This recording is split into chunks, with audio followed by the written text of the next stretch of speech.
Hello, me Pranjali recipe and ब्लॉगमध्ये तुमचं स्वागत आहे। तर आज आपण बनवणार आहोत पिझ्झासारखा ऑमलेट। तर चला तर मग वेळ न घालवता आपण फटाफट रेसिपीला सुरुवात करूयात। आणि जर माझ्या चॅनलवरती नवीन असाल तर प्लीज सबस्क्राईब करा। तर इथे मी एक पॅन घेतलेला आहे आणि आता त्याच्यामध्ये आपण ऑइल टाकणार आहोत। इथे मी 4 चम्मच ऑइल घेतलेला आहे आणि गॅस आपण मीडियम फ्लेमवरती ठेवूयात आणि छान असं तेल गरम करून घेऊयात। इथे बघू शकता आपलं तेल गरम झालेलं आहे आणि आता आपण इथे 2 मोठे कांदे टाकलेले आहेत, बारीक कट करून घेतलेले आहेत। आता मिक्स करून घेऊयात आपण कांद्याला आणि गोल्डन कलर येईपर्यंत आपण कांदा फ्राय करून घ्यायचा आहे। आता आपण कांद्यामध्ये मीठ घालून घेऊया जेणेकरून कांदा आहे तो आपला एकदम सॉफ्ट होईल फटाफट आणि मिक्स करून घेऊयात। बघू शकता इथे कांद्याचा कलर देखील चेंज झालेला आहे। तर त्यामध्ये आता आपण टोमॅटो ॲड करूयात। एक मोठा टोमॅटो घेतलेला आहे आणि एकदम बारीक कट करून घेतलेला आहे। तर मिक्स करून घेऊयात। टोमॅटो देखील आपण एकदम सॉफ्ट करून घेऊयात।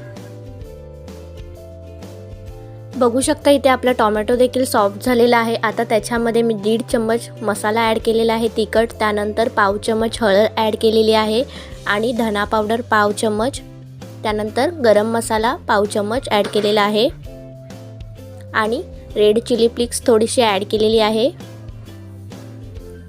आणि मिक्स करून घेऊयात। बघू शकता इथे माझं तर मिक्स करून झालेलं आहे आणि त्याच्यामध्ये मी कोथिंबीर ॲड केलेली आहे आणि मिक्स करून घेऊयात। आणि आता बघू शकता इथे मी असं राऊंड शेप करून घेतलेला आहे आणि थोडंसं स्प्रेड करून घेऊयात। अशा पद्धतीने स्प्रेड करून घ्यायचं आहे। आणि इथे मी आता 3 अंडी घेतलेली आहेत, ती छान फेटलून घेतलेली आहेत आणि त्याच्यामध्ये थोडंसं मीठ ॲड करून फेटलून घेतलेलं आहे। ते आपण आता वरून सर्वकडे ॲड करून घेऊयात। हे अशा पद्धतीने सर्वकडे ॲड करून घ्यायचं आहे आणि थोडंसं पॅन फिरवून घेऊयात जेणेकरून सर्व साईडने सेम लागेल।